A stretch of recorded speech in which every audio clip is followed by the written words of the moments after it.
Bonjour et bienvenue sur la chaîne Didascalos Montanon. Et aujourd'hui, je vais vous présenter la nouvelle application web que j'ai codée. Il s'agit de algorithmes et programmes directement inspirés du programme officiel de l'informatique en section classe préparatoire aux grandes écoles d'ingénieurs que vous voyez ici, voie mathématiques, physique, ingénierie et informatique. Et donc, il s'agit plus précisément de la toute première section, méthode de programmation, et dans cette toute première section, la sous-section algorithme et programmation. D'accord? Donc ça, c'était le lien vers le programme officiel. Ici, vous pouvez voir que vous avez exactement les mêmes intitulés, notions de programme comme mise en œuvre d'un algorithme. C'est exactement ce qui est écrit ici. D'accord?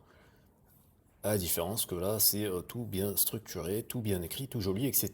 Mais vous pourriez me dire, oui, mais ça, bon, c'est juste le programme. Oui, mais ça ne s'arrête pas là.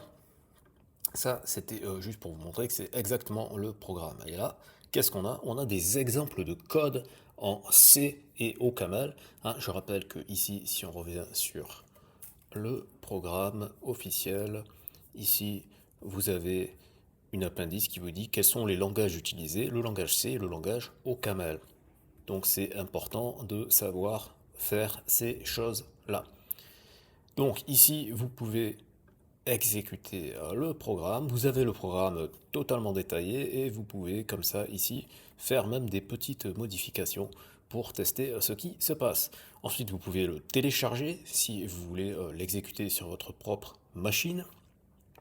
Ici, vous avez la même chose en OCaml, donc ça vous permet de faire la distinction entre un algorithme et un langage de programmation, de voir qu'est-ce qui est propre à l'algorithme et qu'est-ce qui est propre à la syntaxe du langage de programmation. Et si vous faites des modifications, par exemple, vous faites ça, vous faites reset et boum, on est revenu à la version qu'elle a. C'est-à-dire que si vous aviez fait une manip pour tester et que ça faisait faux, eh ben, vous pouvez revenir à une version stable qui fonctionne. Et dans les deux cas, vous pouvez le télécharger pour le faire tourner sur votre machine en local. D'accord? Donc voilà, vous avez plusieurs comme ça exemples. Ensuite, parce que c'est bien de regarder, c'est bien d'étudier, mais c'est beaucoup mieux de s'évaluer. Alors là, vous pourriez me dire, mais le chrono, il a tourné depuis tout à l'heure. Oui, parce que en fait, l'objectif initial, c'était de mesurer combien de temps cela vous prend de d'étudier cette application, parce que c'est une application pour travailler, c'est une application pour étudier, ce n'est pas une application pour observer. Mais vous pourriez vouloir uniquement chronométrer la phase de test. Dans ce cas-là, pas de problème, vous mettez reset, mettez pause, et quand vous êtes prêt pour lancer, vous le lancez, d'accord? Et vous pouvez, si vous voulez, dans un premier temps, masquer le chrono pour ne pas vous laisser stresser par le temps, c'est comme vous voulez, et voilà. Donc ça, c'est pour le chrono, et là, vous avez donc vos questions, d'accord? Vous avez différentes questions et vous avez des réponses à proposer. Par exemple, je fais ça, ah ben c'est pas la bonne réponse, et vous avez la bonne réponse qui est affichée et vous avez une explication. D'accord? Et pareil pour ça, voilà, on le fait au pif comme ça. Et une fois que vous avez fait donc, vos 10 questions, voilà, donc vous allez avoir un score, ok, voilà. Voilà, donc vous avez votre score, bon, 3 sur 10, pas terrible. Vous pouvez soit lancer un nouveau QCM, soit vous pouvez me contacter en utilisant le formulaire Google Form, donc soit en cliquant ici, soit en scannant le QR code, hein, ce que je vous invite à faire dès maintenant. Et là, vous allez pouvoir me dire quelques renseignements sur vous et notamment votre score pour que je sache comment vous aider. Si vous êtes sûr que vous voulez directement prendre des cours avec moi, si vous êtes un élève, vous allez scanner ce QR code et vous allez avoir la possibilité de choisir un créneau sur le logiciel Calendly, l'application qui est gratuite, ok? Et vous allez pouvoir comme ça.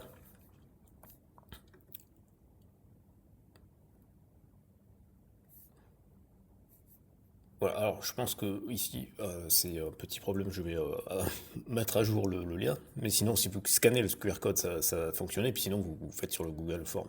Sur le Google Form vous allez vous mettre vos coordonnées pour que je puisse vous rappeler, donc c'est un peu plus passif. Sur le calendrier vous pouvez directement sélectionner un rendez-vous. Donc ça c'est si vous êtes élève, si vous êtes professeur ou tuteur, si vous donnez des cours, etc. Vous pouvez scanner ce QR code pour qu'on voit ensemble comment est-ce que je peux vous aider à utiliser ce genre d'application ou créer vous-même vos propres applications. Donc c'est le même principe. Donc là, normalement, le lien devrait marcher. Oui, alors d'accord. En fait, c'est pas que c'est une erreur, c'est que je suis connecté à mon propre compte. Donc évidemment, je peux pas prendre rendez-vous avec moi-même, c'est logique. Mais pour vous, ça fonctionnera sans aucun problème. Et ici, vous avez le code QR et le lien pareil pour les parents qui veulent, par exemple, ils savent que voilà, peut-être leur fils ou leur fille est en internat et ils veulent pouvoir l'aider, ils peuvent lui acheter comme ça ce genre d'application pour pouvoir travailler en autonomie. Parce que c'est ça l'intérêt, c'est que vous pouvez travailler en autonomie, vous pouvez relancer un nouveau QCM, d'accord, avec des nouvelles questions pour voir si vous avez un meilleur score. Voilà, vous avez des nouvelles questions. Et tout ça dans le respect le plus strict du programme officiel. Je suis déjà en train de travailler sur d'autres applications web qui vont faire des corrections interactives des sessions de concours qui ont déjà eu lieu. Je rappelle que c'est une nouvelle filière qui a démarré pour la première session d'examen en 2023. Donc il y a eu la session 2023, 2024, 2025 et il y aura bientôt la session 2026 dans quelques mois. Voilà, c'est tout pour cette vidéo. Si vous êtes intéressé par cette application, je vous invite à scanner le QR code qui correspond à votre situation. Abonnez-vous, mettez un pouce vers le haut, posez vos questions dans les commentaires, partagez.